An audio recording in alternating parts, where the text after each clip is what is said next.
Ladies and gentlemen, boys and girls, children of all ages. Let me rephrase that.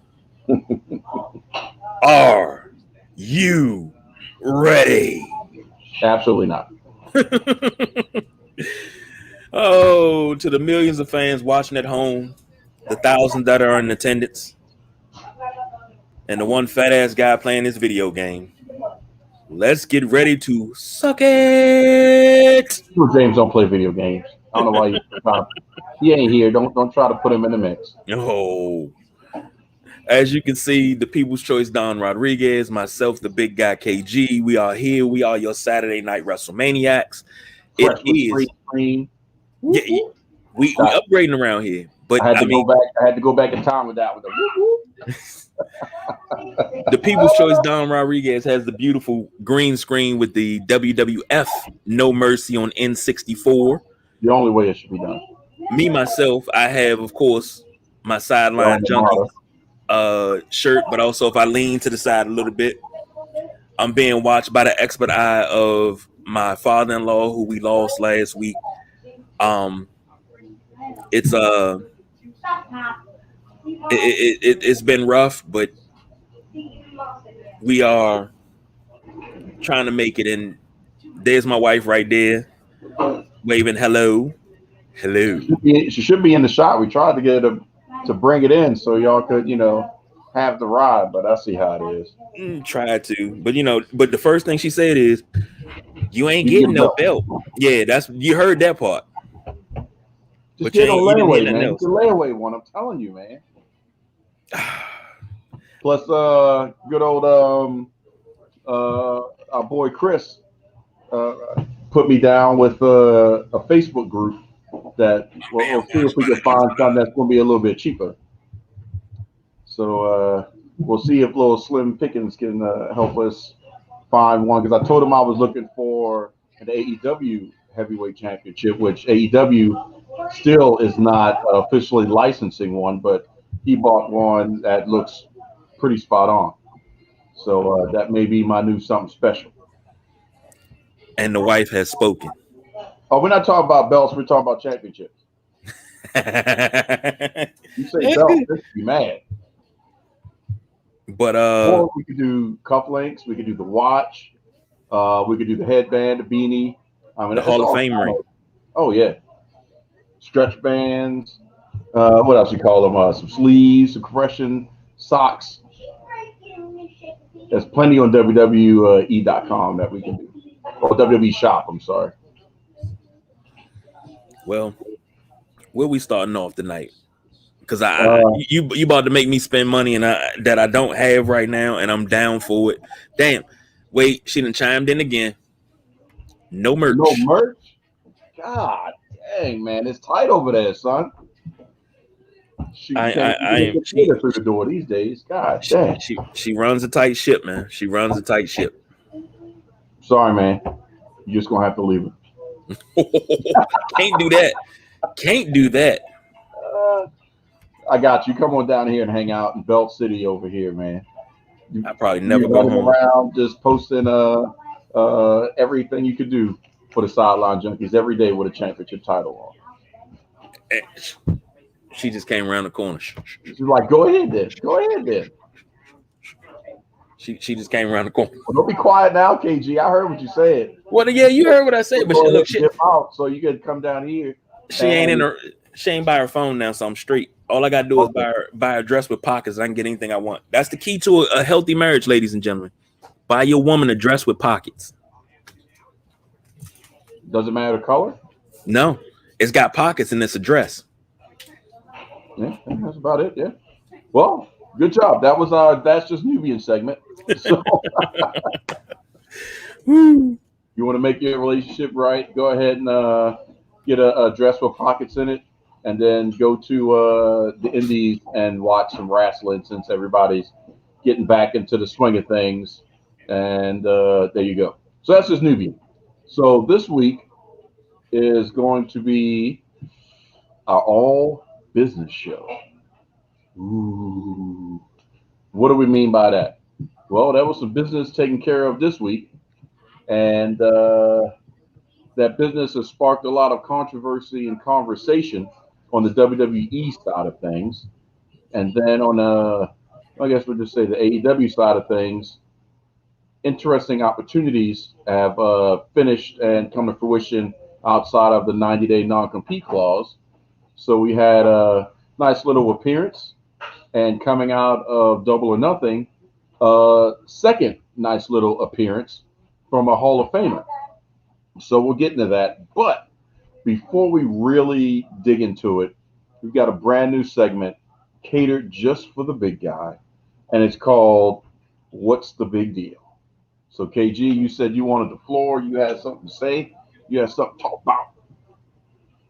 Tis your time. Tis your segment. Yes, I did. And I appreciate that. I appreciate you putting me in tonight. Showing a little man meat. There you go. little hamburger meat there. Little hamburger meat, Amen. Got to keep the chili right. But I love the name of the segment, but this is what we have to call it. I woke up and chose violence because I am pissed off. I am hurt because of the round of releases that came through WWE to do Ruby Riott the way she's been done. And I'm just going to start off with Ruby Riott. To do Ruby Riott the way she's been done the last 2 rounds of releases, to keep putting her on the chopping block, getting rid of her, bringing her back, getting rid of her. And last time you got rid of her, but didn't really get rid of her. And then now this time you break up the Riott Squad again. And you pretty much just say, F it. I'm pissed. And it hurt me to my core because I am a Ruby Riott fan. I am a Liv Morgan fan. If you've listened to this show, you watched us, you know how I feel about Liv Morgan. You know how I feel about Sarah Logan. You know how I feel about Ruby Riott. The Riott Squad is what was needed in the women's division. Just like the Iconics were needed in the women's division. But you had a stable and you broke it apart again. Now Liv is on her own, and they were moving through the tag team ranks, possibly would even get a tag team title shot run if you wrote it right. But you let Liv go, which is absolute pure bullshit. And I feel for her. I really do. I feel for Liv. I feel for Ruby because you broke up the Riott Squad again. For what? And then the first release that I heard shocked the shit out of me. And that was Braun Strowman. Braun Strowman is a Vince guy. He's the Vince build. He's all of that. And you released him after you big showed him. Mm-hmm. You yo-yo him on a regular basis. Up and down, up and down. You yo-yo the hell out of Braun Strowman. 1 second he's in the match, the next second he's not. And I was listening to Busted Open Radio, and they said his at the last pay-per-view, WrestleMania Backlash was one of his best matches of the year, and then you release him right after that. Why is it that these releases have to keep coming yearly, but you're not releasing the dead weight talent? You're releasing top tier talent. And I hope like hell Ruby Riott and Braun Strowman wind up in AEW. And then I hope Liv Morgan winds up following suit.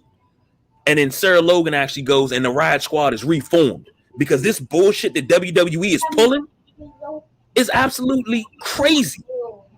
And you're doing this every year. You're screwing over the talent every year, but you're not bringing anybody up. You let Buddy Murphy go and never gave him a chance.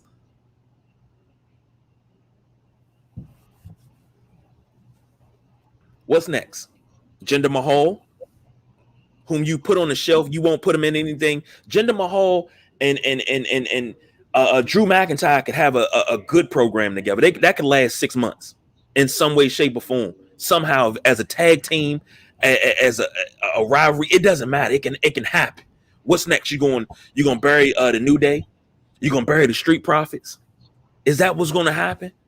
Because that's what seemed like what's creative is doing. Because creative ain't being very damn creative. If you can't find a way to fit Braun Strowman in to a storyline and keep with it, you need to go ahead and hang up your pen. Hang up you can't write anymore. Get away from it because you don't know what you're doing. You got supreme talent. You can't even damn use it. If I sound pissed off, like it says at the bottom, I woke up and chose violence this morning. I'm sick of it, man. I am sick of it. I am disgusted with WWE. Ran over.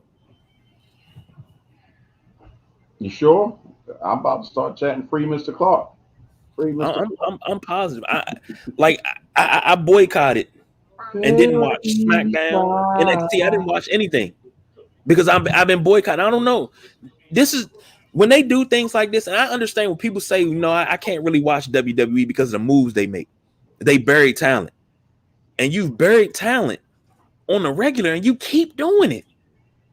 But then when you bury the talent, then you mess around and you say, well, we got to let them go. You let Andrade, Cien Almos go to AEW. How does that happen? You let Aleister Black go. How does that happen? How? Because Aleister Black and Ricochet as a tag team with Mustafa Ali, with Apollo Crews, there's a stable right there. What? It writes itself. The fans love this. We ate it up. You let Zelina Vega go because you wanted to make money off of what she was doing outside of the WWE. That's not your money. And I said it then and I'll say it now. That was a bullshit ass release. I can't, man. I can't with WWE right now. I cannot. I refuse to.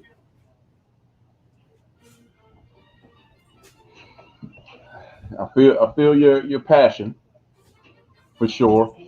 So there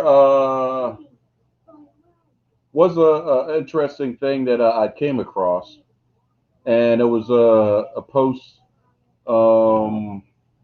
believe it or not, on the I think it's the Ticket Talks from William BR or Chris Drays, and he put out a point, and that point was that Miro, Nick Camarado, and Ty Conti technically are the only talents before this that the WWE cut that signed to AEW. Andrade, Mox, Jericho, FTR, Rest His Soul, Brody Lee, Pac, Christian, Cody, Dustin, Matt Hardy, Hager, Big Show, Sting, Sean Spears, all voluntarily left their contracts. So they requested a release and it was granted. So they weren't let go, they just requested their release. So that's a lot of talent that ended up in AEW that just wanted to be free opposed to were let go. So we're going to move on to technically the next point, which you're already into it, the layoffs. And I want to impose the counterpoint that some people do forget as well, is that WWE at its core is still a business. The Braun Strowman thing wasn't anything personal from what I've been gathering against Braun. It's more so Braun's contract is ridiculously lucrative. So if they're trying to trim some fat, they would have to cut a lot of people to equal the negotiated contract that Braun had, and paying him through the pandemic and all that stuff, even though they were using or whatever. I mean, he's on that Brock Lesnar level of paycheck. So they decided to, from I guess you can understand it from if we put in football terms, from the salary cap, you had to let the big boy go so that way you can keep or bring in some other good talent for that same amount, which is not the first time that Vince has ever let a big fish go to be able to get three or four other fish that can do that job and then other different jobs at the same time. So that's from what I've been seeing the scuttlebutt with Braun Strowman. But going back to the business thing, you know, it is a business that they have to manage. And, like I said, putting in football terms, you've got to trim the fat. You've got to let some people go. If you don't have anything for them, you keep them or you tap them out and then let them have the opportunities like Drew McIntyre did. They let him go. He went elsewhere. He sprouted his wings in TNA, figured out what his voice was, figured out what character he wanted to portray, got to explore what he could and could not do, and came back. And then there you go. And yeah, you're right, Ben. Yeah, they big showed him. It's pretty much what we call it, where you just start losing, and that's just the thing. So Braun he's a unique case when it comes down to how to book Braun Strowman. If you go back and look, I believe it was this past Monday at the AJ Styles and Omos match that they had. Omos was, I guess, they worked that match out for him to be exactly what he needs to be.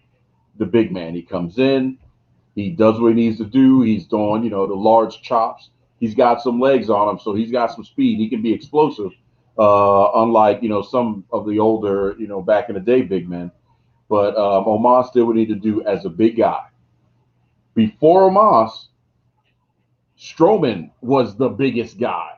You had Lars Sullivan if you drop him in there. So now you have a guy bigger than Strowman. So that also puts Strowman in a different perspective when it comes down to booking, because you can't book him as the monster among men when he's shorter than the new guy. So what do you do with him? And that's what you also have to look at from a booking standpoint is if Braun Strowman is one-sided, he's just one side of the coin. That's all he has, which is, I'm going to run, do my spots and stuff like that. But what else is there to Braun Strowman? If Braun can't help foster the changeover into that, it's not creative side. I mean, they could come up with something, but it has to be believable. But Braun has to have that element, or he has to show that element that he can do something to the contrary that will give a more depth to his character and his capability. That's where he may need to go back and remember what they were doing in NXT when they were going to the promo classes and they were doing the acting classes and the what's the word I'm looking for? It's improv. When they were doing the improv and coming up with different versions of themselves, like a Bray Wyatt, to where you can change and become this and become that and do this and do that. And you can grow with the times. And Braun, I mean, truthfully, we know what to expect from Braun Strowman. He's going to come down, you're going to get these hands, and then really, I still think he should have got a punch and let that be that. But, if I was booking it, I mean, realistically, that money aside, what can you do? I know you saying, hey, stop it. They can't keep relevant talent. But what really else can Braun do at the moment in WWE other than come down, smash somebody, do the run around the ring, and then, okay, he gets the 3 count, and that's about it. He's not the best talker. So if you put him on the mic, he's not throwing, blows and carrying the mic like The Rock or Drew McIntyre or other people and stuff like that. I know you're talking about, Dominic Mysterio, but he's still growing on his own, and his paycheck doesn't cost that much. Buddy Murphy, again, they kind of pigeonholed him into, he was good with the Seth Rollins thing, but he was an F-boy to Seth Rollins. and then they had him break out and go with the Mysterio thing. But Ray's daughter is not really sure she wants to be in the wrestling business, so that pulls her out of that storyline. So what do you have them do? Triple threats with Ray and Dominic? No, that's not going to make sense because you're going to book Ray and Dominic as what became the first father and son tag team thing. So you got that. That leaves Murphy out, sitting at home on the sidelines with really nothing to do. Just like with Braun, like what do you do with him? And I mean, you tell me, KG, what could you book Buddy Murphy as character-wise? If you had to pull a character for Murphy out of the hat and say, okay, this is what you're going to do on Monday, what would it be? Right off the top of my head, I don't have anything off the top of my head, to be honest. But here's the thing, and I just to go back and let me introduce you. Ben, this is the People's Choice Don Rodriguez. People's Choice Don Rodriguez is the Midnight Rider Ben. And yes, I mean that Midnight Rider. But his first comment, it amazes me how these guys get over in NXT, but when they get to WWE, well, the main roster, it's nothing. That's the problem. What made you successful? The people made NXT successful. Case in point, we talked about it 2 shows ago, I believe it was. Mm-hmm. The reason why Natalya and Tamina are champions is because at WrestleMania, the pop for Tamina was so large, the brass could not ignore it. They couldn't. I mean, you're talking a stadium, and they're clearly hearing Tamina's name. They're clearly hearing Natty's name as a tag team. You can't ignore that, and that's what makes NXT from the inception of first show when Triple H was standing there, we are NXT, giving that speech, all the way up through takeovers and everything else. It's always the people. Notice that NXT has had people in the arena in the Capitol Wrestling Center now, but if it was Full Sail or whatever during the pandemic, they had people consistently because that is the lifeblood of NXT. Where WWE is falling short until next month is they're forcing people to come in and try to believe the audio that they're piping in. They're trying to make talent, and we saw that make talent didn't work well with Roman Reigns.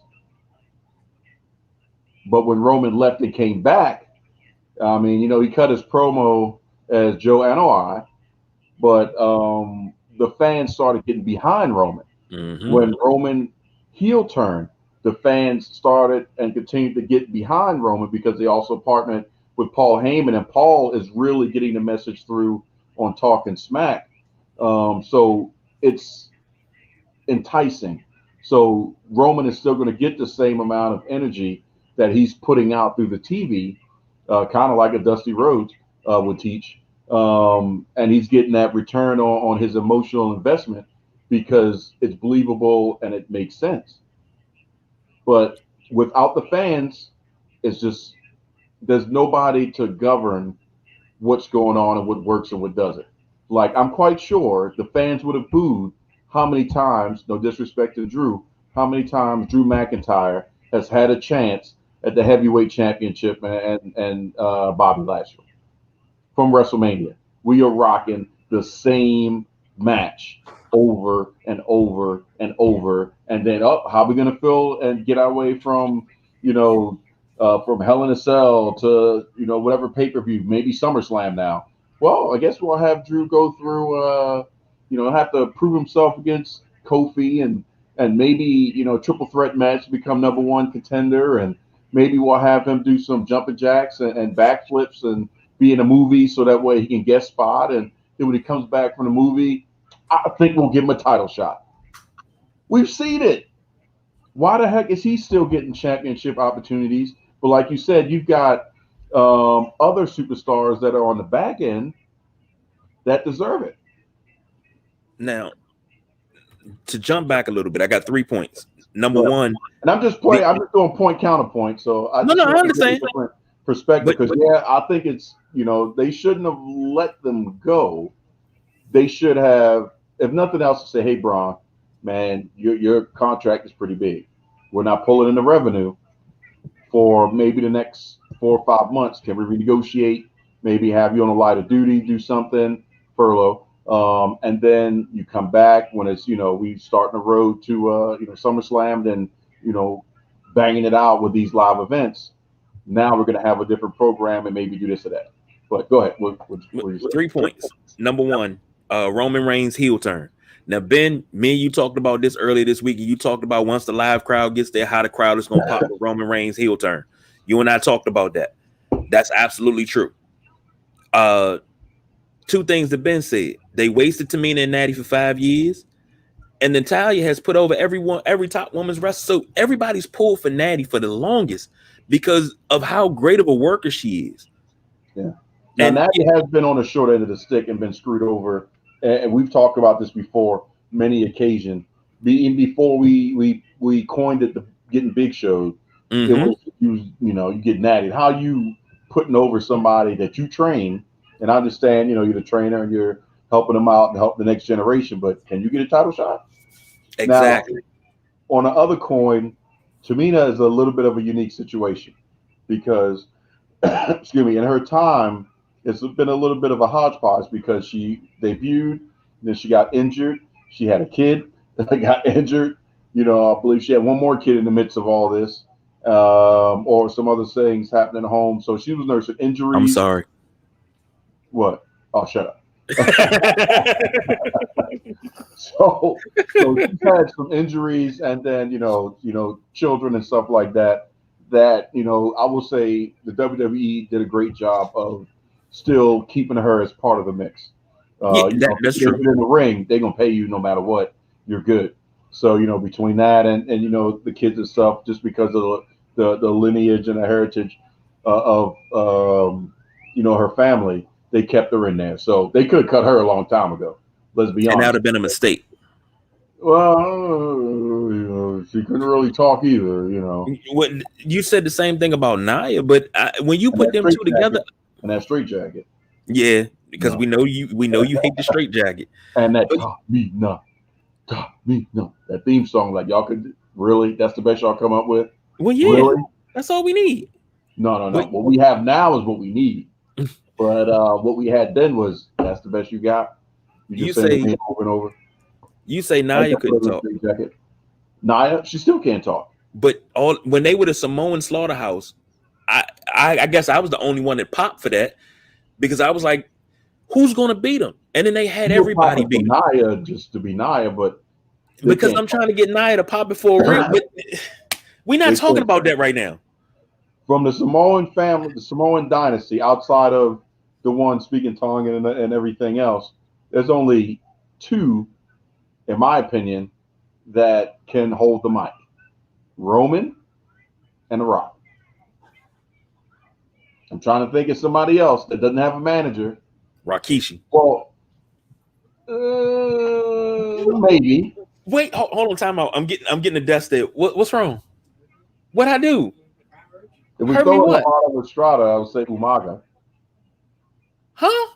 But Ben, just so you know, Black Girl Magic that happened this week.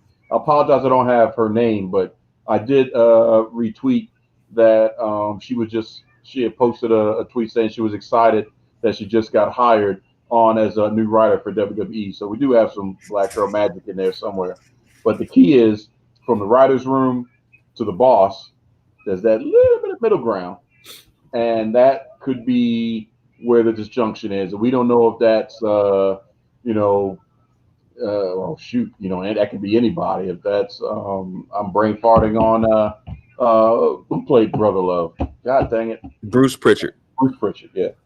Is that Bruce? Is that Kevin Dunn? Is that,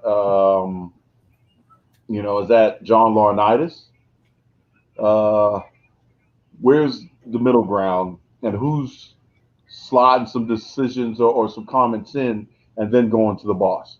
Because if you could go, most of the wrestlers that I've watched video on when they talk about Vince, if they go straight to Vince will say, fine, let's do it, and you're good.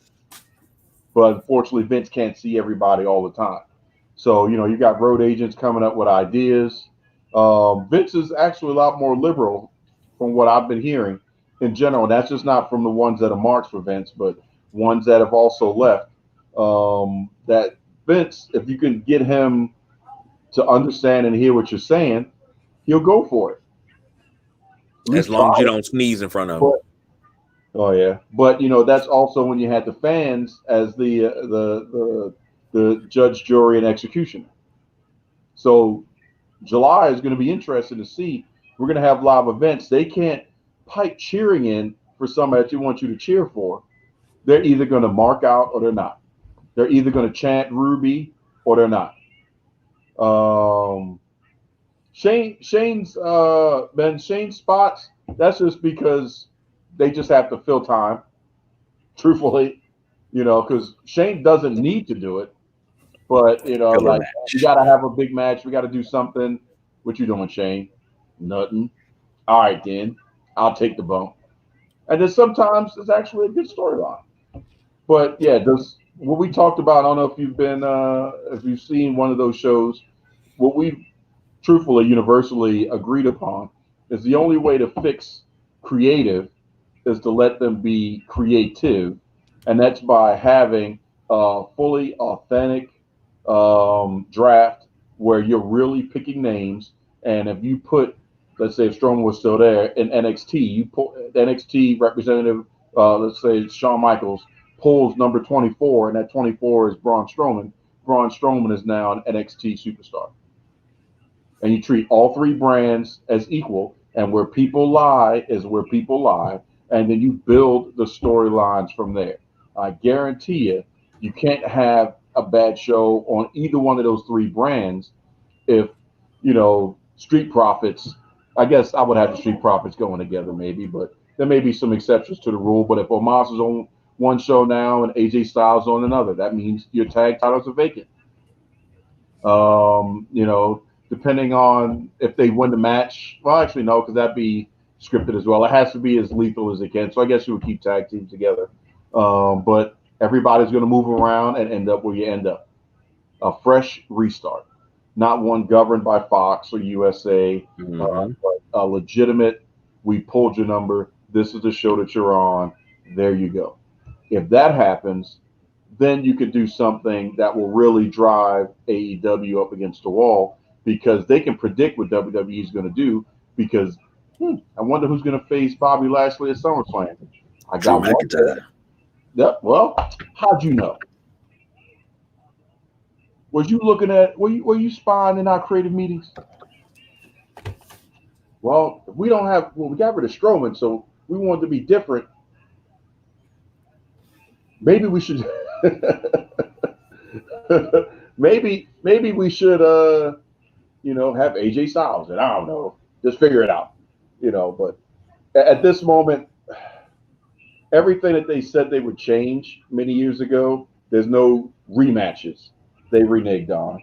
And remember, I guess they, as a consolation prize, Baron Corbin is the king of the ring for what, 3 years now, going on 4, since Best they heel in the business. dumped everything on him and say, "Oh, it's Corbin's fault. That's the reason why everything is sucking."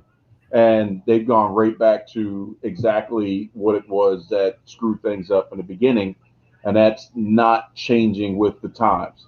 They truthfully need to blur the line between PG and attitude. AJ Styles, and I see that, and I'll let you chime in on 2KG, is still arguably one of the best talents in the business. We already see it with Omos. We've seen it with other tag teams. The respect is already there because Taker actually agreed to do his final match with AJ. That speaks volumes on itself. His work in Independence, his work in TNA. I mean, there's moves that are done in other, and even in AEW. When I forgot who did it, but the first thing that Excalibur said, he called it the Styles Clash. I mean, not too many people have moves that are named after. That's a select few. The last major talent, in my opinion, that did something that was named after them, quote unquote, was Scott Steiner with the Frankenstein. So, I mean, that may be somebody else, but I can't think of one that has somebody's last name or gimmick last name in it. But AJ is just, he's just that guy. guaranteed first ballot Hall of Famer. Doesn't matter where you put him, what show you have him on, what championship you put around him. He's going to give you full-time AAA status. The only problem is AJ also is ready to tap out and take a backseat role and become a road agent. If they do that, Houston, we just lost our Shawn Michaels Yeah. a second time. So what's your thoughts on AJ, KG?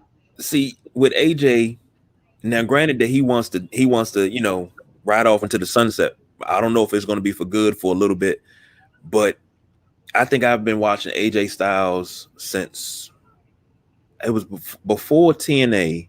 So was that Ring of Honor? Mm-hmm. So I because I didn't even know who he was at the time, and I was like, damn, he vicious. But then I seen him in TNA, and I still feel he's vicious. And here we are 10, 12 years later, and I'm still like, this is AJ Styles, but he's only 42, 43, and he ready to hang it up. Man, I know for a fact I would have to give him one last run, because what AEW is doing with Kenny Omega, you can do that with AJ Styles. Have AJ Styles go into every I want to say territory, but it's not territorial wrestling. But have AJ Styles go into every different companies now or promotions and beat their champion's ass, and then he's just coming out holding all the belts. Like, I would love to see a Kenny Omega AJ Styles match, a real one, not no bullshit, just hastily thrown together. I want to see something real, not cinematic, real, and them two go down. Even that, I would rather see. I mean, because it probably won't happen. I don't think they're going to let AJ go. AJ may let his contract run out and say, all right, I'm going to take a break like Moxley, and be like, okay, I'm really done. And then once he starts hearing about what's going on, he may get the bug and say, all right, well, let me try this. But, AJ just needs somebody that can really go in a series of matches with him. Like AJ and Cesaro, that's a rocket launcher of a match. AJ and Ricochet, rocket launcher of a match, because they can go and do the things that they're used to doing. Hell, I'll still say AJ and Rey Mysterio can have phenomenal matches multiple times over, and it's just entertaining. AJ and Johnny Gargano would have some phenomenal matches. AJ and Tommaso Ciampa. Yeah. So, I mean, but again, you have to do what's necessary to make that happen. And the only way to do that is to free up the people, even though they're talking about, as the rumors are circling, that they're looking to bring more independent talents in, more diversity in, but use what you have. NXT is just not a show on Tuesday. NXT is the number one show out of the three brands. NXT has the most consistent pay-per-views out of the three brands. NXT has several talented guys and ladies that should have been called up pre-COVID, as we've talked about. Like, to me, breaking up the Undisputed Era was stupid. The Undisputed Era as a whole should have been drafted up to Raw or SmackDown.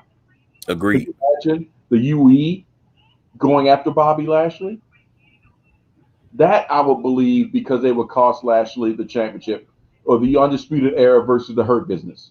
There's so many things that you can do. That's almost a callback to the Aces and Eights and all that stuff. If WWE is going to be smart and open, why the heck aren't you cutting a temporary one-time, two-time? Speaking of, Kenny Omega-esque, why do we not have Jay Lethal on hey, we're going to cut you a big check, Jay Lethal. Come on, Ring of Honor. We just need him, like they're doing with Don Callis and TNA on the AEW side, maybe about a month. Let's just cross-promote, do something. We'll send some people over there like we've done with ECW. And let me get AJ Styles versus Jay Lethal. How long have I been asking for Jay Lethal to come over and be that guy? Oh, yeah. I mean, he just doesn't want to deal with the politics. And I agree. I agree. The same way for a long time, just in, the politics and, long-term creative still kind of screwed that up because, you know, as Triple H said, hindsight being 2020, if he knew that the Rock thing was going to fall out, they would have put Sting over. But then at the same time, it shouldn't even matter what's happening long-term with a superstar that is ridiculously huge that doesn't need WrestleMania when you've got a ridiculously huge star that you should put over because he was WCW. You already won the war. You're not losing anything. Mm-hmm. You didn't need the NWO. You didn't need DX. You have WCW versus WWF, is what I guess we could call it that at that point. Even though it was WWE at WrestleMania at that point. But, you know, if you have Sting, you should be utilizing Sting, period. What is AEW doing? They have Sting, but we don't need Sting to wrestle. We just need Sting to be the icon. Let That's Darby take the bumps. You can be out at ringside. When you want to take a bump, we'll have you take something that's going to be epic. And then what do? You go through the roof, Sting, and do something nobody has seen in quite some time. Not the chest bumps, not the Hulk up. You do a double cross body off of the double nothing chips onto the floor. Who the hell was expecting Sting to do a high fly move? Not this guy. He was a nice little surfer boy. So, and that was, remember, that was then. I mean, he wasn't even doing that when he was the Crow. That's true. So the payoff that you had there is well-timed, smart booking, made sense, and then you still keep the focus on Darby Allin, so you're not overusing Sting. The fact that Mark Henry is now in AEW and he proclaimed that he's still got gas in the tank. So let's use him. Right. At the right time. But see, I'm expecting at some point Taz is going to put the Kata Hajime on somebody.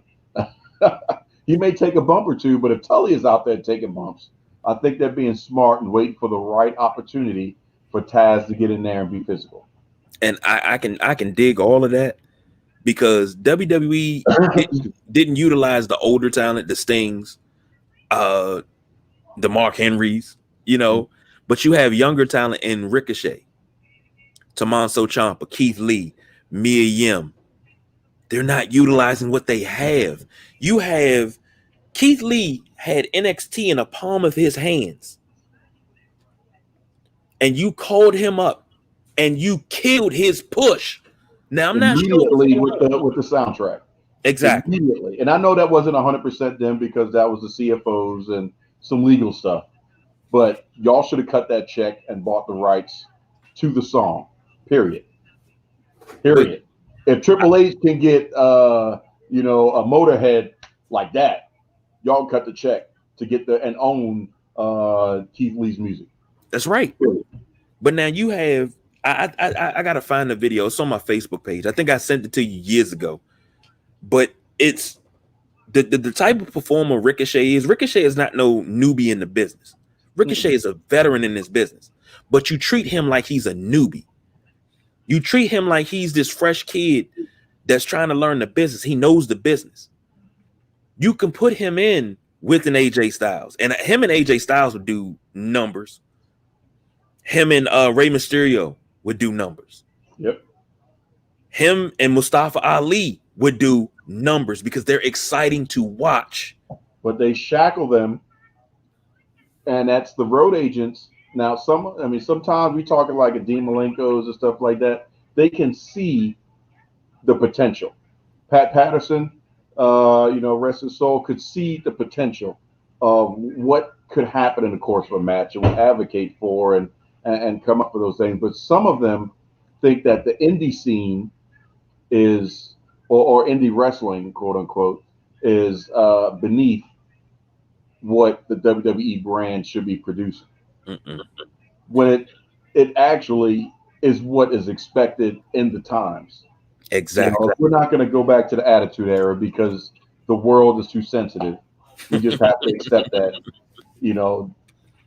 If the world was clamoring for it and we wouldn't have, no disrespecting everybody to this or, oh my God, I can't believe they said that, or you hurt my feelings this, I got to go march for that type of thing, then we could have a resurgence of an almost attitude era. We could be, I know it's going to sound funny, a PG-13.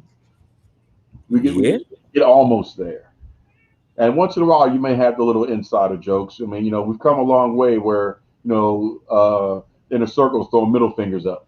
I mean, we've moved forward, but But we've there really moved backwards. standards and practices that they can't go beyond. And I think that's absolute bullshit, because you think about this. We've come from the Attitude Era and the Monday Night Wars and all of that to somebody being butthurt about the smallest thing that's so insignificant, and you can't enjoy anything anymore without somebody going off the deep end about it. I can't live life like that. You know what you blame? Well, I guess you can kind of start pointing a finger at Facebook, but it really, the onus is lying on Twitter, Instagram, and now TikTok. Well, hold on. Take Twitter out of that. No, you got to keep Twitter in, because it's a lot. It's a lot. Have you been on Twitter after dark lately? Oh God, I'm just talking about the. It's one thing to have a voice and have an outlet to your clientele and your audience. That's what you call a focus group. But when you take that focus and as soon as somebody says something negative, you immediately change. Mm-hmm. When that may not be the consensus, oh my goodness, 4 or 5 people said this, we got to change this, we can't do this, we can't do that, or that's wrong. And then you're no longer in control of your product. You're losing it, and there's no way to come back. And that's the problem with just about everything now is social media has too much power versus the creators having the power.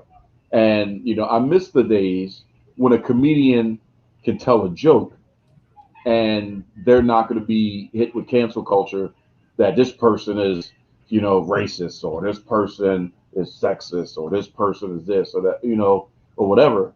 It's a joke. Now, if they preface it and that they're telling a joke, then, that's one thing. If they're up at a podium proclaiming that, this particular group of people is whatever, but y'all should think that is funny, no. But if Chris Rock is telling a joke about his experience in a cab and a driver happens to be Indian, there you go. Daniel Bryan got tryouts and stuff, but what got him over was the fans in the arena. And this is pre-Yes movement. This is, him and Kane. I mean, it was the sound in the arena, because the yeses was just to be annoying. Even The Rock, if we take it back a little bit further, remember The Rock's build in the nation. What was he saying the entire time to get over? And the formula that they had laid out in front of him to get over. This is not sing along with The Rock. So what the crowd do? Sing along with The Rock. Finally. And then they just started going. And then it just started becoming a thing. And then that's when the pauses stopped. He would hold the mic up and everybody would just start popping and marking out and saying finally, whatever it is, before he even says a word, because that's how it was built up. It's always the people. And when the people are removed, they have nothing to bounce off of. Vince has nothing to go off of. He only reacts and moves, to his credit, with the direction of the people. The other side of things is him just throwing stuff up on the wall and see if it sticks. But then again, if the people don't like it, then he's going to pull it back. But now, what about when the people do like it and he still doesn't go with it? Once again, and I think I've touched on this 3 out of the last 4 weeks because it pisses me off. You have a Mustafa Ali, you have a Apollo Crews, a Ricochet, Aleister Black, and you don't use these guys. But when you were using them, everybody was loving it. Well, here's the thing. Some of that ownership also goes on a performer. And I'll challenge you with that. with one performer in particular, Becky Lynch. How much did people enjoy Becky Lynch in NXT? You know, they like the steampunk thing on Raw and SmackDown, wherever she is. But it wasn't until Becky broke through on her own, because remember that Nia thing was an accident. Yeah, it was, but it But birthed the Becky man. had the wherewithal to go up into the crowd, which she was supposed to, but instead of managing the blood, and like, she remembered to turn and look at the camera and feed off the people. That one move right there by her is what made her the man. And then that and Bailey, social media. second thing, she did the same exact thing. Everybody loved the huggable Bailey. She's a hugger. Yeah. But when turned, she turned in a way that she wanted to turn, and she made it into that. She made this character into that. She pushed, and the next thing you know, we're getting T-shirts for Ding Dong Hello. You know, she made that. So, and I'll get you in a second, but Mustafa Ali had a vehicle. He in Retribution, but how did he control the time that they had on TV? That's where the problem is with Mustafa Ali versus an Apollo Crews. Apollo Crews now, his TV time, he is controlling what you are seeing. He is pulling you in to his accent. He's pulling you in to, Aziz. He's pulling you into his staff, yeah, the Bo staff thing. He's pulling you into that. So it's a viable, tangible character that you can feel. It's not insulting to you to where, Kofi Kingston being Jamaican. like, I don't know about this one, y'all, but whatever. Boom, boom, boom. We just like that part and the Jamaican music playing. But yeah, this dude ain't Jamaican. Versus Yokozuna, growing up as a kid, that it wasn't until now, and you That we see, didn't know. yeah, you're like, wait a minute, this fool wasn't. What do you mean he was? He was Samoan. Mm-hmm. Because I could have swore I watched him do. When he killed Damien, not Damien, I'm sorry, Hogan. Well, he should have killed Hogan. God damn. Well, he was when he came down on Hogan, man. I thought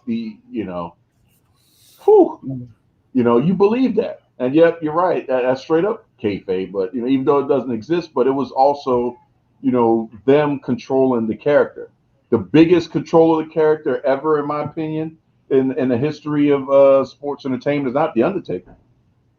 It's, hey Dusty, we're gonna put you in yellow polka dots.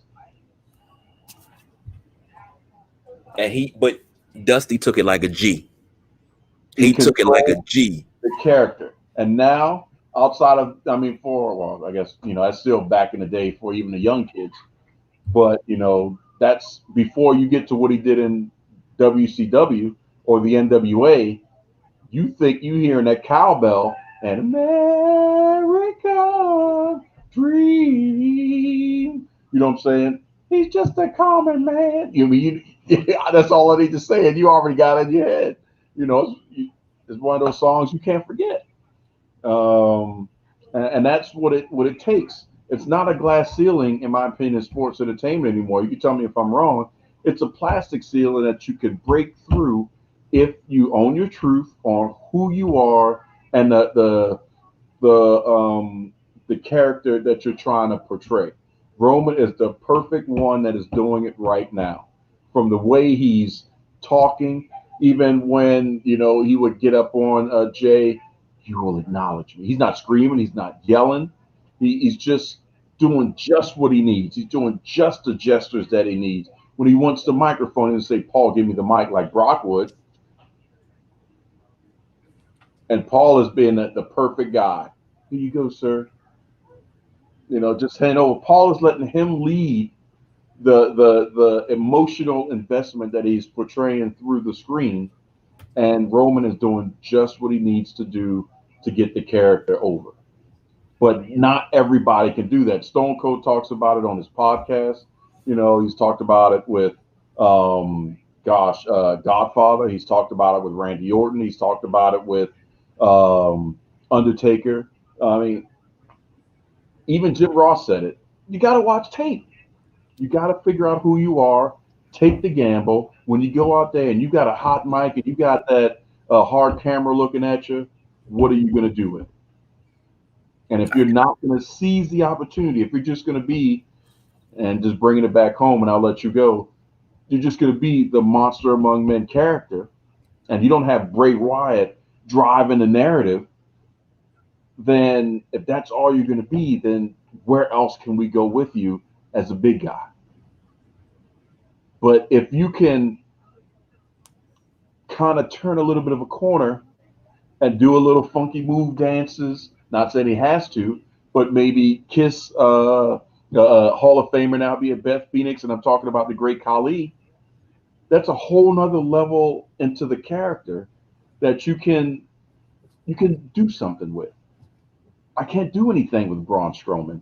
If I was running the GM mode right now, I can't do anything with Braun Strowman other than book him as Braun Strowman.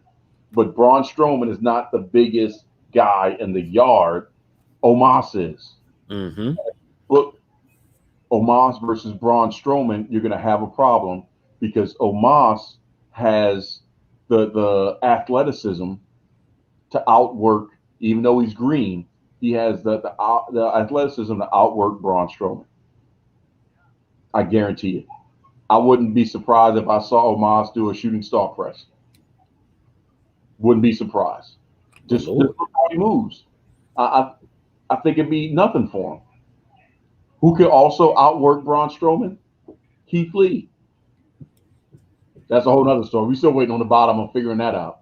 Well, I heard it's a medical issue, but Mia Yim said, respect their privacy, and I agree with her. But what I wanted to say to you is, it's something that you always do, and I hate when you do it. I hate when you be modest. When you're modest and you don't take credit where credit is due, because Bayley's heel turn was not done by Bayley herself. The People's Choice Don Rodriguez called Bayley's heel turn 5-6 months before it happened, and it said exactly how it would happen. Take your credit. WWE may not give you your flowers, but damn it, I'm gonna give you your flowers every chance that I get. I appreciate that, sir. Now we just need to get you that credit for Worlds Collide. But Ben, to answer your question, in my opinion, as long as she takes advantage of it, Liv Morgan has a shot. As long as she takes advantage of it, she can't let the person that, even if she loses the match, the person that she's putting over, she can't let them outshine her. Her spots, her facial expressions. Think about Charlotte. When Charlotte's in a match, I know there's going to be at some point where she's going to get frustrated.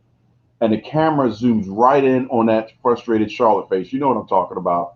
And you just see the veins and everything popping. That's when you know, okay, Charlotte is invested in this match. I need to see where this is going to go. Win or loss, I know that Charlotte is in. So they got me in. Liv Morgan can work. But I need to see that level in Liv Morgan for if the fans are going to chant for her because they miss Ruby and they don't like the way things went down. So they're going to just gas up Liv Morgan. Then Liv needs to take that and go somewhere with it. She doesn't have to win the match in 1, 2, 3, but she needs to win in performance. Who else do I think? Natty and Tamina will continue to be strong. I think they're gonna really get behind the guys and girls that are putting in the work. Bianca Belair is still is still gonna get the pop. I think Ricochet is gonna be there again. In reference to it, I'm trying to think of who else is on it. Miz and Morrison. John Morrison, if he wrestles with his parkourness, oh, he's going to be over. But see, Miz and Morrison is tried and true. But yeah, that's what's saying. That can't fail. Miz doesn't need it, but Morrison needs more. Right. Bobby Lashley, they're going to put the rocket ship on Bobby again. He's big because he's dominating and he's the big heel. But I'm 10 telling years too late.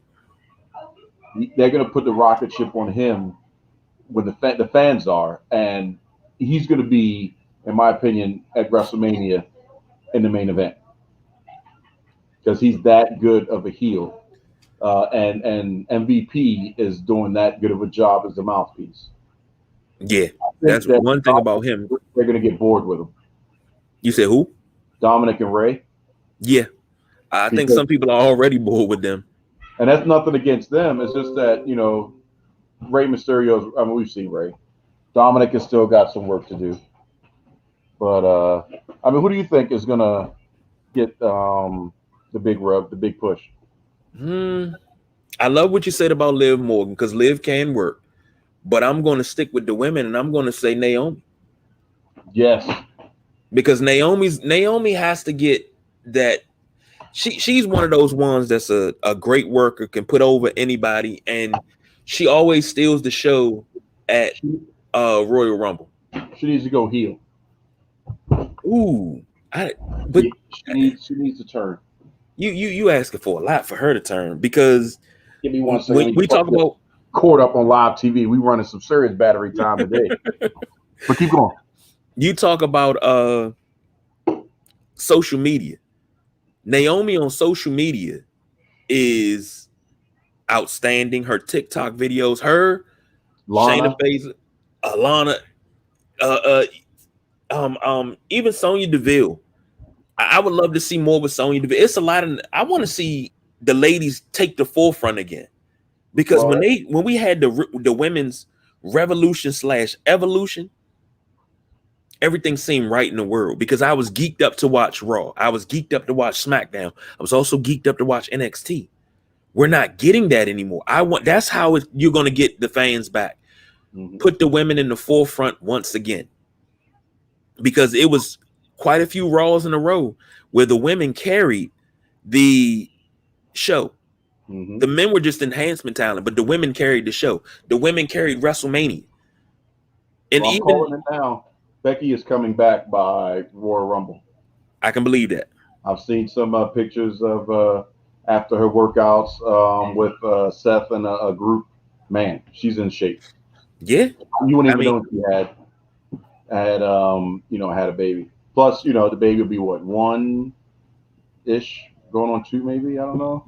Probably. It's about maybe. Well, I guess because I think that'd be going on 2, because she should have the baby in 2019, right? And 2020 was COVID, so she wasn't coming back anyway. Right. I think so. It depends. We may be a couple months off on, but we've already discussed how you can travel with the baby. And apparently she didn't listen to the breastfeeding episode. We've covered that. But, a 2-year-old is a lot easier to manage and leave and do things on the road and work that out, especially with their schedules now. If she's on SmackDown with Seth, or if she's on Raw and they move Seth, that still gives them plenty of time. But that's guaranteed. Becky is in. If she's not in, there's a problem. One, because they need her for WrestleMania. That's a given.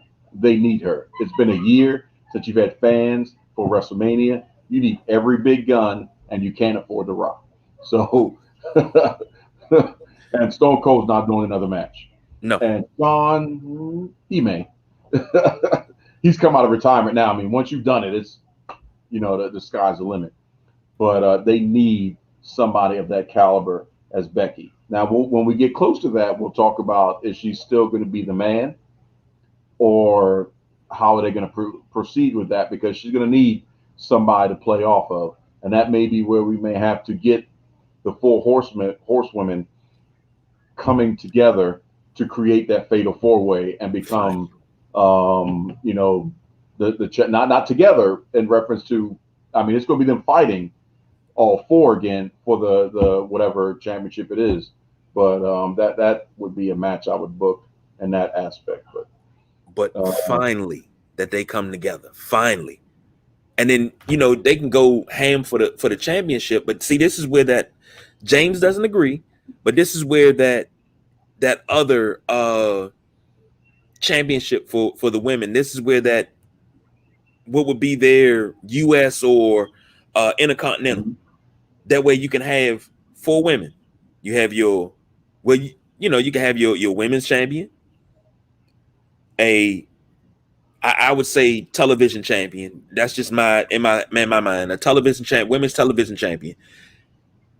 Then you have the tag team champions. All four Yep. women hold gold, just like the Horsemen would. And there it Yep. is. And Ben, to your credit, I would do a War Games, but I would do it 3 brands worth of War Games.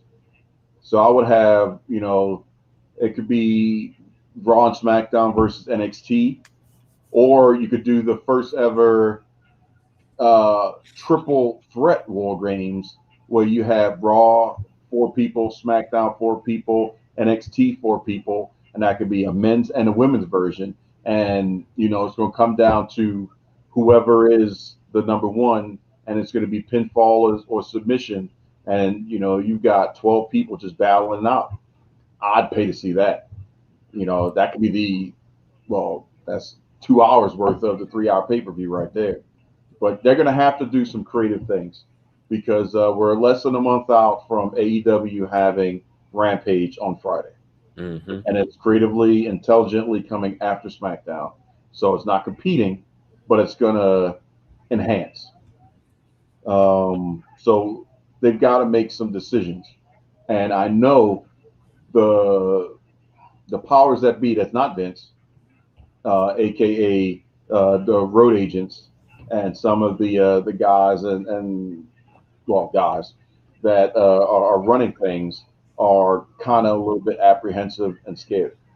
And I'm not sure if you saw that, but Molly Holly is being tested as a road agent at the moment because they want fresh eyes, fresh ideas, new opportunities, and things like that. So she just had her first test this past Monday, and they've got her for a couple more opportunities over the next couple weeks to see how she does and if she can acclimate to the rigorous nature of how things progress.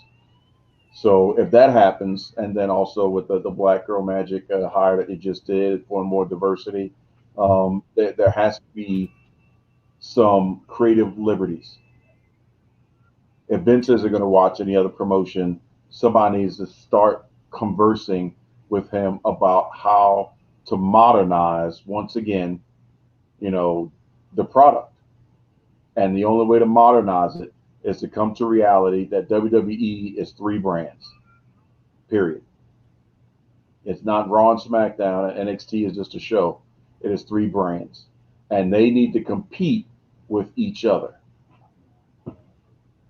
FAEW, let them do whatever they're going to do, but they need to compete and go up against each other's numbers. Hmm. Because as a company, if all 3 are fighting to be number one and you're growing your production, then you're going to beat AEW by proxy. Exactly. But if you're looking at NXT as inferior, you've got a problem. When inferior is still producing more top quality pay per views that I would pay to watch, not just the $9.99 a month as it was back then, but I would pay to watch at $60 or $30 or whatever it is a pop if we were talking back in the day, because I know for that 3 or 4 hours, those guys and girls, those men and women are gonna do some incredible things. And then the sound of the crowd, which AEW is winning 2 times in a row, they did the Mm-hmm. right thing. What was I would call their WrestleMania with Double or Nothing. What did we do? AEW. Oh, let's keep the fans at the capacity that we had it for the pay per view. Great idea. WrestleMania. Oh man, this is amazing. We got the sound. Everything was great. Monday after WrestleMania, how the hell are we at the Thunderdome? Somebody should have said, hey, I know we spend a lot of money, Vince, but we need to have some fans in the Thunderdome. Move some TVs, that row in the back, on hard camera side that we can see those first 3 rows of monitors. Put some chairs there. I don't care if it's family members or the truck drivers or whoever. Put some people in the daggone Thunderdome and get that sound. Without that sound, you are not going to be successful. And Fox knew that, and that's why they said, you better go ahead and start touring, or we're going to have a problem because we're not getting our money's worth out of this deal. And Vince and them said, oh, shit, we need to go ahead and do a live tour. USA was like, yeah, we like what they said. Get on the road. And here we are. But you know something? This whole Peacock thing and now the WWE network. I'm pissed off with it. I miss my WWE network. I miss my app on my phone. I'd be okay with Peacock if WWE would not have just given them their balls. Sorry to be as raw as I can with that. But okay, you're gonna broker the deal to have our product on your streaming platform. What do you mean you want to censor it? Well, our standards and practices, well, if what we put forth is not good enough for you, then you just won't be on there. Exactly. But we know that was a dollars and cents thing. No, it's not that. That was a dollars and cents thing. No. What does it profit a man to sell your soul and gain? I'm sorry. What does it profit a man to gain the whole world but cost you your soul? And they sold their soul for the world. That's what they did. You erase the whole attitude era. Now, granted, the golden era, absolutely beautiful. Always love it because that's what I grew up in. But then when you go from the golden era and then you transition into the attitude era and then the ruthless aggression era, most of that's edited out. So I can't even go back and watch a lot of those things. A lot of the great promos that got us to the point to where we are now. You put a dollar amount on your soul and you sold it. I got no respect for that. I agree. But the problem is that there's not going to be enough mobilization to yeah, you're right. Mobilization around that fact to put the pressure on Peacock to put it back in. Because the only way you're going to make moves with a juggernaut like NBC Universal is to hit him in the pockets. So if you don't subscribe, and then we're like, wait a minute, I thought your product was good. Yeah, product is great, but people want the full version. Right. It's a streaming service. HBO isn't going to, cut some of the sex scenes out The Witcher. That's the show. HBO's not going to cut. If you cut most of the sex out of Game of Thrones, you basically got a bunch of Winter's Coming conversations. Basically. If you take the blood and guts out of Game of Thrones, you really only have a bunch of Winter's Coming. What do you mean? Where's the rest of the crew? I don't know, man. They just left. They could have got killed or something, but we have no understanding of what happened. We just went from Winter is Coming to, oh, you're a wildling. Nice to meet you.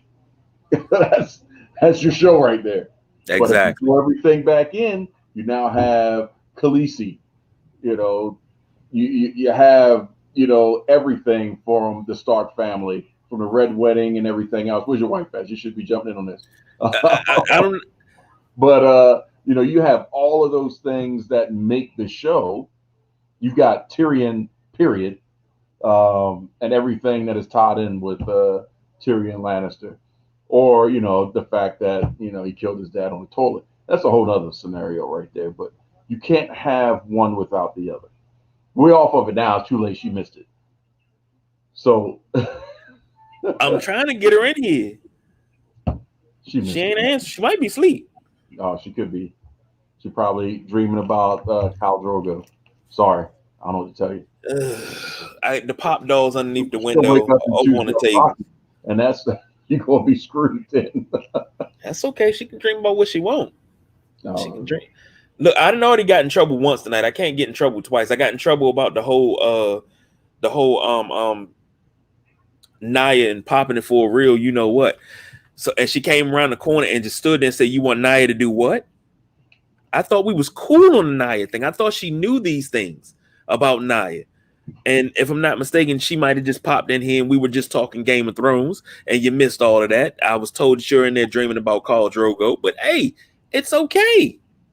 It's okay. You can dream about him, but what I always tell you, I push you off the bed and let you know the man in your dreams ain't gonna catch you. Well, Khal Drogo wouldn't try to catch her anyway. He probably would have pushed her too.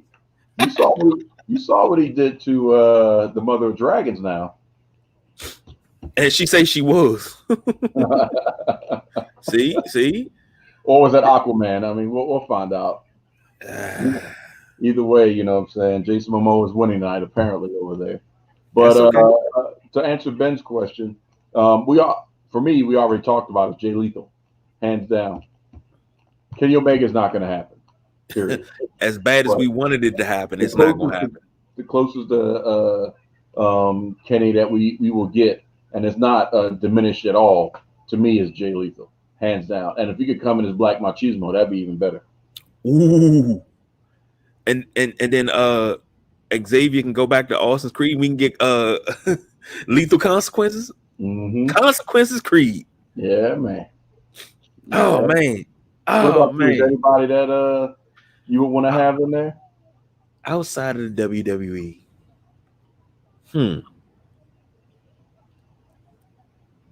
Right off the top of my head. Shoot. I mean, that's a big one, like Marty Scurll and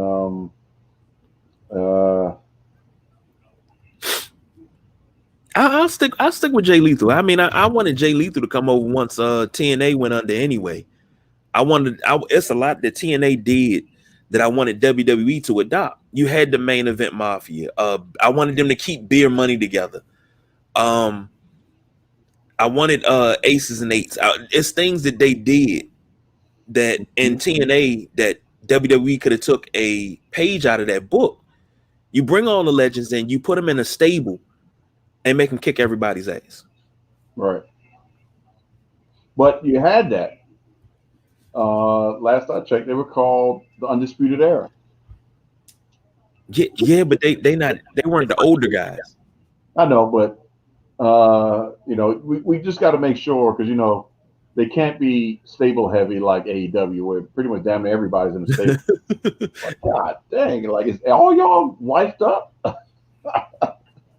Like, I'm waiting for Big Show to get wiped up. Oh yeah, that flare off is still. Oh my goodness! Now see that right there with Flair getting legitimately mad at Jay Lethal because he was too good. That had to be one of the best segments on TV, mm-hmm. And it's still awesome to this day. It still resonates. It's still funny, and even to have Jay Lethal as Black Machismo was also great. Oh, and I always wondered how did Macho Man feel about that? He got his blessing. Yeah, remember, you can't do that type of stuff without somebody's blessing. Shoot, Randy Orton would be doing the RKO if he didn't get DDP's blessing. That's true. But I know Macho Man was in TNA for a little bit. And him and Jay Lethal intersected in TNA, correct? Because he was doing Black Machismo in Ring of Honor, if I'm not mistaken. Yeah, but I mean, at that point, they were in. He was a different gimmick then, if I remember correctly. So it was never, two machos, right? The term at one time. Right, but right. I wouldn't have minded it. So hey, I loved it. I always loved it. That's how I became a Jay Lethal fan. Oh yeah. So let me ask you a question as we're getting for those that wonder, like, why do we have a lot of segments? Because I knew this conversation was going to be long, still unfinished. As I mean, we've gone off on our normal into different avenues and stretched it out to other conversations and stuff. But here's something that I wanted to get your opinion on. The rumor, the scuttlebutt, potentially, is that the WWE could be sold, possibly to Comcast. which, that'll be crazy for Xfinity. But how would you feel about a WWE product without a McMahon attached to it at that definitive level? Then I know, as the old people say, we are living in our last days. Because it's Lord, something. he got the sugar. It's something that's not right. If a McMahon is not the head of WWE and you sell it to a Comcast, you sell it to and Comcast is NBC Universal. That's one of their kid companies. That's the parent company is NBC. You mean Peacock? Yes, all of that. But here's the thing. I mean, in other words, they'd be selling to. Yeah. Basically, their master. They already sold part of this, so might as well sell all of it. But here's the thing. Do you understand how watered down the product would be? You mean Everything would come to a grinding halt. Are we talking WCW when those new people took over Time Warner and kicked out Ted Turner? Exactly. That's exactly what I'm talking about. And WCW got bought by its competition? That's exact. And then AEW will wind up buying WWE. Can you imagine the flip on that? Tony Khan walking in on Raw? Yeah, the name on the contract says Khan. Tony Khan. Like, what is happening? And it's because you could do that scene over again with somebody else. I would, if I was Tony Khan, I would do it. Like, history repeating itself. I'd even put on the turtleneck in the summertime at the beach. So, but here's the thing. Why the hell Shane was wearing that? Like, Shane, for real. Shane, really? Yeah, really. It's hot, man. Here's the thing. If that's the case, the first thing NBC is going to do once they buy WWE, they're going to out. Stephanie's out. Triple H out. Shane out. What little bit Linda has out. Done. There will be no partnership. You will have no control over this at all. And I agree with you, Midnight Rider. AEW not on the board of directors. Nothing. You have nothing to do with this company that your grandfather built. Nothing. But the product would be so watered down. Yeah, we would have wall-to-wall wrestling and everything. You done bought the library. So that means you got the library for WWE/F, AWA, WCW/NWA, Stampede Wrestling, WCCW. You have all these libraries and everything. You have libraries to everything that Vince has bought over the years. So you have pretty much all of wrestling history. And I guarantee you, because somebody's not going to be in the position to do what they need to do, they're going to fumble the damn bag. Oh, yeah. Like I said, the product is done. But here's the problem. If you don't have wrestling guys running a wrestling program and you have corporate guys straight-laced, don't get a joke, stick in the mud. What'd you say, Jim Herd? Yeah. How many people did we run through before we got to Eric Bischoff? When you got guys like that, the product is going to be bad. Oh, we're going to try this. Have you ever watched wrestling? No, I don't watch it. It's not real. Instantly, right there. As soon as somebody says, "Oh, wrestling is not real," number one, I want to fight you. Number two, I want to prove to you that it's real. Come here, let me show you something. Let me put you to sleep real quick. I'm gonna prove to you that it's real. Just ask those young guys that took over again. Ousted Ted Turner, and it was like, we don't need wrestling on our network. Mind you, back then, what was the highest rated show on your network? Must be Nitro. Not just during the original airing, but during the second airing that came after Movies for Guys Who Like Movies. So we're talking 2 a.m. to 4 or 5 a.m., you're still the highest rated. For a long time, with the second highest rated show was on the network that came close to, doing the Attitude Era Nitro? Take a What was that? wild, take a wild guess. Just throw something out there. Cops. Nope. A Christmas Story on Christmas Eve. Wow. And I remember TNT and TBS being, always TNT the Superstation, but I remember that being, basketball. What was that? Basketball was Monday and Wednesday then? Mm-hmm. No, wasn't Monday. It was Tuesday because Thunder came on Thursday. It was Tuesday and Wednesday. Yeah, maybe Friday.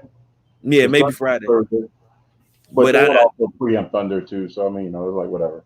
But TBS, Thunder came on TBS, right? Mm-hmm. Okay, when Thunder came on TBS, basketball was on TNT. Yeah.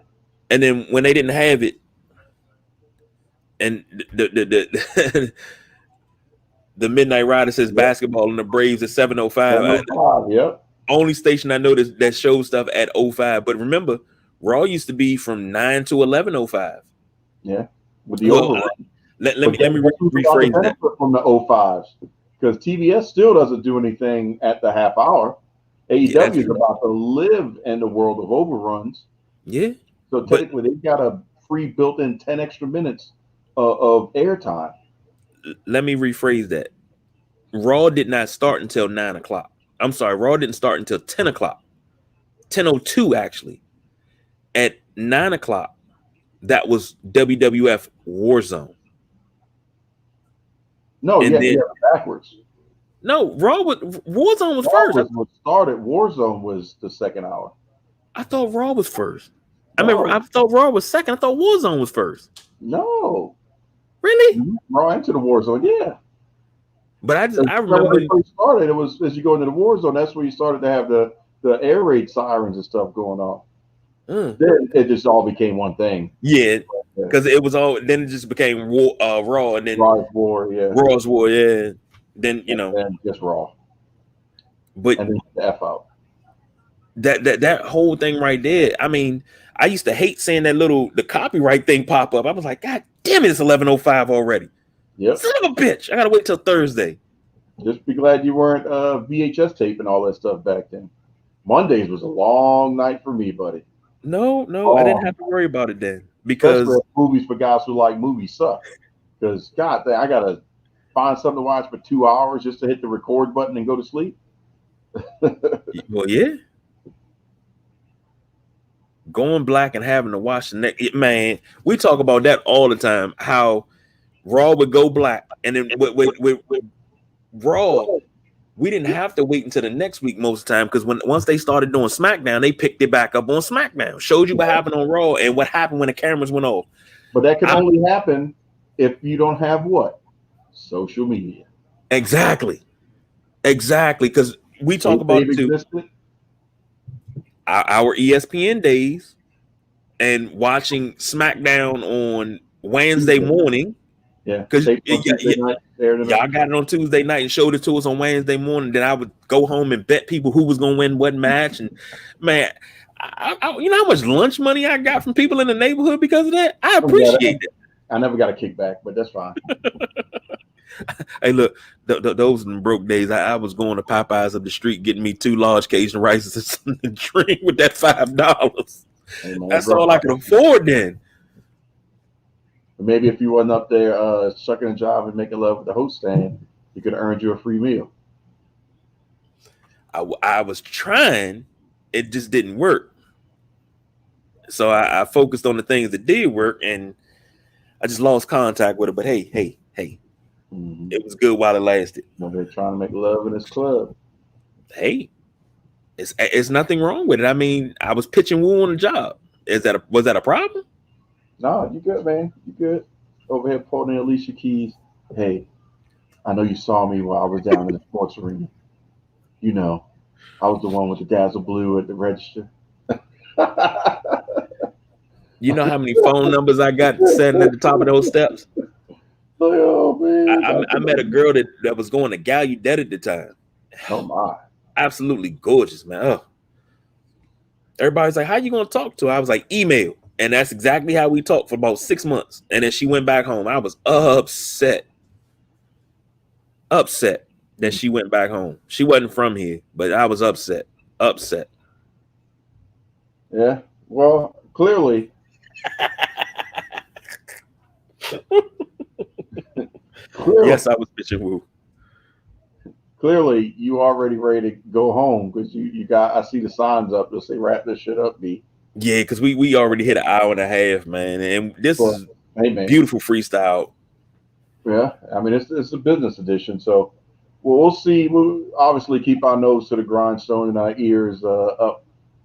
Figure out what's going on. I'm hoping this rumor is just that because as much as we talk about creative and what they should not do in WWE, to have WWE without a McMahon owning it is not going to make sense, especially considering that the next generations of McMahons are really getting close to the age where they can start going into the mailroom once everybody's able to get in and working from the ground up and appreciate the business. Stephanie's got the girls, so that should be some drive, and then starting to ask questions uh, organically, like, why isn't there a woman in the main event right now? you know, those type of things. And then Shane and his sons should be out there putting up the ring and doing what needs to happen and all those lovely things so they can appreciate from the ground up what is expected. But you can't do that if you're not in charge. Exactly. So, don't need to have the new Titan Towers if you don't have the Titans in it. But, that's a whole other thing. So we'll keep an eye on that. Next week, we'll be back to the grindstone. Hopefully, James will be able to, well, actually, not really, hopefully, but we expect James to be on because he ain't got no job. wait, wait. Next week is what? What is this? What's today? Today is the 5th? Yeah, Yeah, okay. All right. Next week is the 12th. possibly. Something like that. It's one of them days. All my days running together, man. I've been Who you working my telling? behind Who you telling? Testify, brother. Testify. off. We'll have all that stuff, and we'll dive into the indies again and AEW and start seeing how things are going to happen. Congratulations! Still nothing else to WWE brokering the deal for SummerSlam for the first time ever to be in a stadium. So this would be the second large, massive gathering WWE related. What stadium did they get? Oh gosh, I think I apologize. I tweeted it out, but I didn't dial it in. So hold on, I'll see if I can get it to tell you.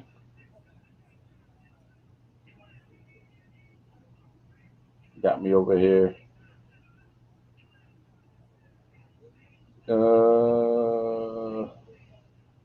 Take place on August 21st.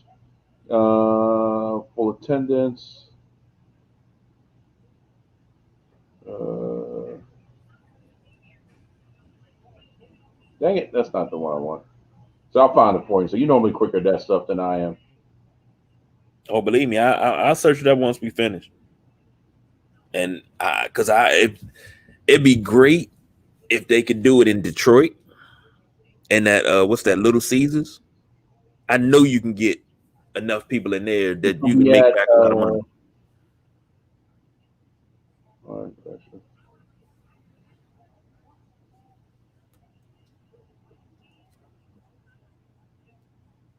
It's going to Vegas at Allegiant Stadium. Yeah, Legion. I was getting ready to say Reliant. Reliant is down in Texas. Yeah, so Godfather will be happy. I expect to see him there. And you know what? We gotta before we get out of here, let me just say this. We talk about giving flowers. Gotta get the flowers for the Godfather who has been through the evolution in WWE and he has recreated himself time and time again. And it never got stale. And I had to, I thought about that this week and I had to say that. The dude's gimmicks never got stale. So shout out to the Godfather. Shout out to the Godfather and Papa Shango, because without a Papa Shango, we will never have the Boogeyman. And they hang out together too. Mm-hmm. Mm-hmm. Shout out to Boogeyman for getting some teeth. It's kind of disturbing though, because he's still the boogeyman with teeth. I mean, he was already creepy, but now, yeah, that's still somebody you don't want to see in the alley and start hearing that laugh. Like Candyman, the hell with that. I don't want the boogeyman to come get me. He already said he'd come to get me. Yeah, pretty much. Salivating all over the place too. Like, God, dang, get that man some tissue. But I guess since we got to wrap this thing up, if you're already watching us on Facebook Live, we appreciate that. You can catch us on the YouTubes and like, subscribe, blah, blah, blah, blah, blah. If you would like to do that, we appreciate it. And then you got us on Anchor for the podcast. And then I'm not going to name all of them because you can do that. But, Stitcher, Pocket Cast, Overcast, Cloudy with a Chance of Meatballs, Podbean, Podtail, Pod, Apple iTunes. Who else am I missing? Spotify, Google Podcast. Yeah, all that crap. Don't forget about your favorite, Owl Tail. Yeah, I ain't got no tail from them yet. So, you can hear us on all those lovely streaming locations. And if you are listening to us on Owl Tail, let us know how that experience is. Please. Please. Let us know if you've got a hoop or some tail. One of the two. That'd be great to know. Oh, my goodness. Well, ladies and gentlemen, thank you for joining us this beautiful business edition of the Saturday Night Wrestlemaniacs, presented by the Sideline Junkies. That is the People's Choice Don Rodriguez. I am the big guy KG. James is on special assignment tonight, so I guess I got to do his part. Konnichiwa, bitches. Diversify your bond.